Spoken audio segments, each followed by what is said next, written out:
Bom dia a todos. O nosso grupo é composto pelo Arthur, pelo Davi, pelo Eric, pelo José e por mim.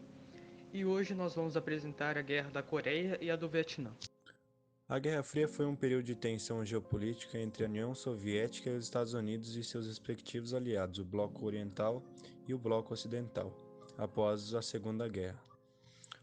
Considera-se geralmente que o período que abrange a doutrina Truman de 1947 até a dissolução da União Soviética em 1991.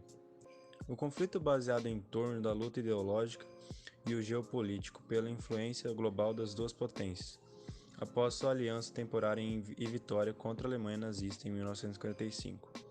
A doutrina da destruição mutuamente assegurada desencorajou um ataque nuclear preventivo de ambos os lados. O Ocidente era liderado pelos Estados Unidos e por outras nações do primeiro mundo do bloco ocidental, que eram geralmente democráticas, liberais, mas ligadas a uma rede de estados autoritários, a maioria das quais eram suas ex-colônias. O Oriente era liderado pela União Soviética e seu Partido Comunista, que tiveram influência em todo o Segundo Mundo. O governo dos Estados Unidos apoiou regimes e golpes de direita em todo o mundo, enquanto o governo soviético financiou partidos e revoluções comunistas. Como quase todos os estados coloniais, alcançaram a independência no período de 1945 a 1960, se tornando-se campos de batalha do Terceiro Mundo na Guerra Fria. A polarização da Guerra Fria. Ela ocorreu por meio de dois blocos, um sob influência americana e outro sob influência soviética. Com isso, os americanos e soviéticos possuíam uma retórica agressiva contra seu adversário e tinham aliados estratégicos. Houve uma tentativa de alguns países de se realizarem uma política externa independente, que se fosse necessário aliar-se a algum dos dois países. Divisão da Coreia. Em 1910, a Península Coreana foi oficialmente anexada ao território japonês, a partir de um acordo que garantia a anexação e ocupação da região por cidadãos japoneses, processo que foi marcado por bastante violência. Com a Segunda Guerra Mundial, os coreanos juntaram seu esforço de guerra realizado pelos americanos e passaram a lutar contra os invasores japoneses. Quando os japoneses foram derrotados, em agosto de 1945, a parte norte da Coreia encontrava-se ocupada pelas tropas soviéticas, que haviam iniciado a luta contra os japoneses na Manchúria.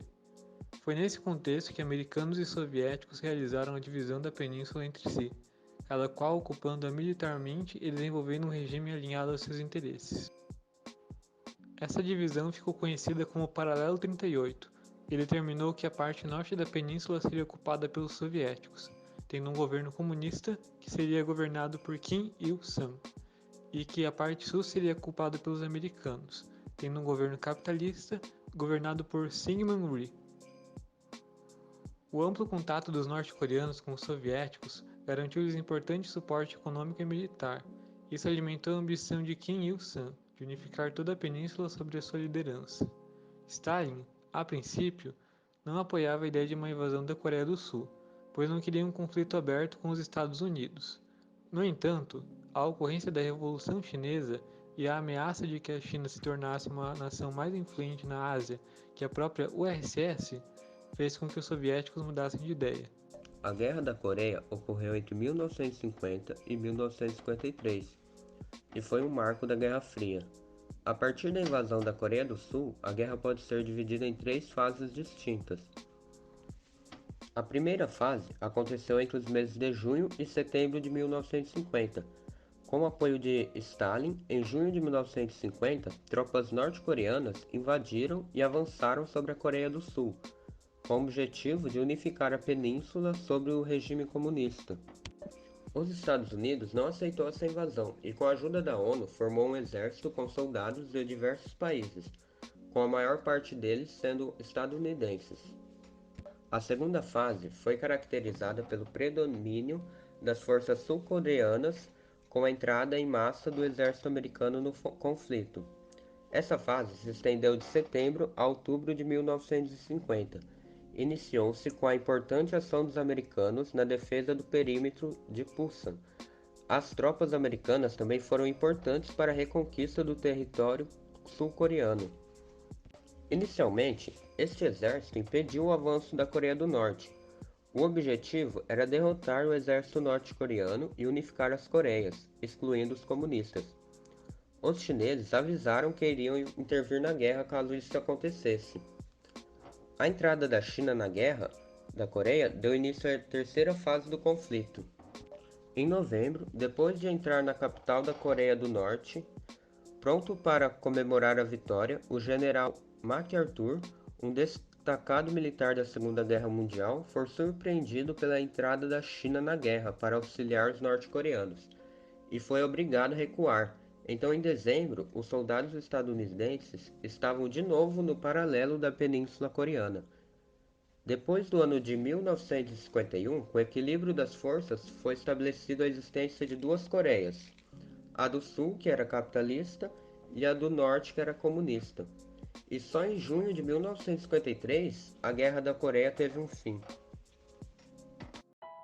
A Guerra do Vietnã foi um conflito armado que se iniciou em 1959 e teve fim em 1975, contando com a presença de nações como Vietnã do Sul, Estados Unidos, Coreia do Sul e Austrália, do lado capitalista, e Vietnã do Norte, China e União Soviética, do lado socialista.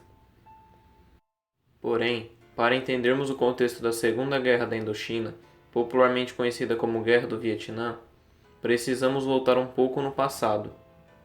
No século XIX, a região conhecida como Indochina, composta pelo Vietnã, Laos e Camboja, foi ocupada pelo neocolonialismo francês.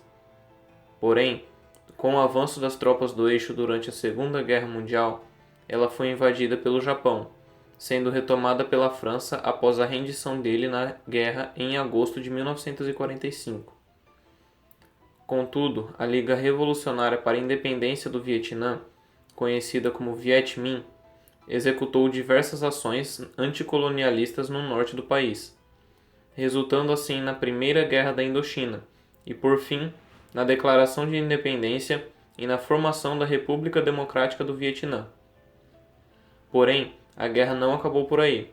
Ela teve fim somente no ano de 1954, quando ocorreu a derrota definitiva da França durante a Batalha de Dien Bien Phu, a qual reconheceu sua derrota no ano de 1956, durante a Conferência de Genebra.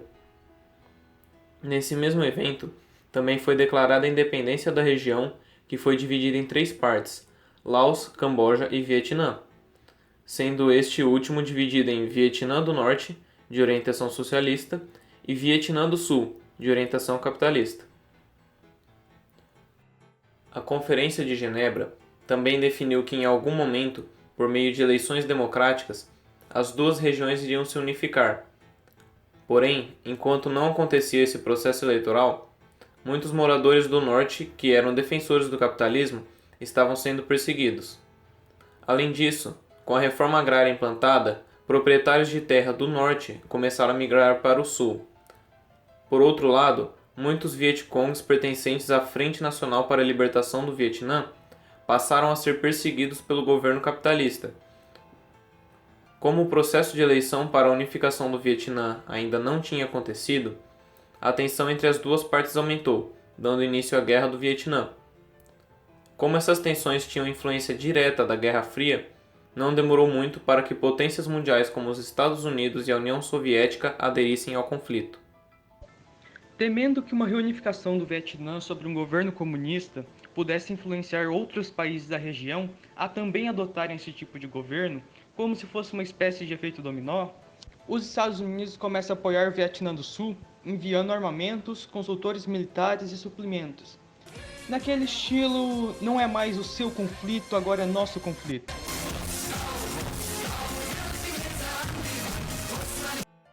Em 1964, os Estados Unidos intensificam ainda mais a sua presença no conflito, usando como premissa um suposto incidente em que barcos vietcongues teriam atacados um navio americano. Então, sem mesmo declarar guerra, coisa que por sinal ele nunca chegou a fazer, os Estados Unidos começam a enviar ainda mais tropas e armamentos para lá. Durante toda a sua permanência na guerra, os Estados Unidos chegou a mandar cerca de 2,5 milhões de soldados para o conflito, além de tropas de países aliados, como a Austrália e a Coreia do Sul. Ia lançar cerca de 7 milhões de toneladas de bomba. Só para critério de comparação, durante toda a Segunda Guerra Mundial, ele só usou um pouco mais de 2 milhões. O governo do Vietnã do Norte estava lutando para unificar o país com auxílio da União Soviética e da China, mas devido à inferioridade militar, eles não conseguiam iniciar e se manter em conflitos diretos. Por isso, eles adotaram uma tática de guerrilha, utilizando sabotagens e retiradas estratégicas para se igualar ao Vietnã do Sul com o apoio dos Estados Unidos. Mas, ainda assim, mesmo com toda essa diferença militar, como os Estados Unidos supostamente perdeu? Bem, não acho que seja certo dizer que ele perdeu a guerra, pelo menos militarmente falando, pois a maioria dos grandes conflitos foi ele quem venceu. Tanto, os altos custos da guerra e a utilização de armas químicas aliada à divulgação de atrocidades praticadas pelos soldados americanos no Vietnã, como bombardeios indiscriminados, uso de napalm, instituição de campos de concentração e massacres civis, fez com que surgisse uma crescente rejeição à guerra, principalmente dentro dos Estados Unidos. A população estava ficando indignada com a quantidade de mortos e de feridos. Até o fim da guerra, morreram aproximadamente 58 mil soldados americanos, e cerca de 300 mil voltaram com algum tipo de ferimento ou de lesão. Isso iniciou diversos movimentos socioculturais exigindo o fim da guerra pelos próprios americanos, chegando a se espalhar para a Europa e por outros continentes. Até que no ano de 1971, a Austrália e a Coreia do Sul retiraram suas tropas do conflito, aumentando ainda mais a pressão sobre os Estados Unidos. E em 15 de janeiro de 1973, durante o Acordo de Paz de Paris, após algumas concessões dos comunistas, o então presidente Richard Nixon anuncia a retirada dos Estados Unidos de maneira oficial do conflito. Com a saída americana, as forças comunistas iniciaram uma ofensiva que resultou na conquista da cidade de Saigon em 1975 e na derrubada do governo sul-vietnamita. Isso pôs fim ao conflito, e o Vietnã foi reunificado e governado pelos comunistas a partir de 1976.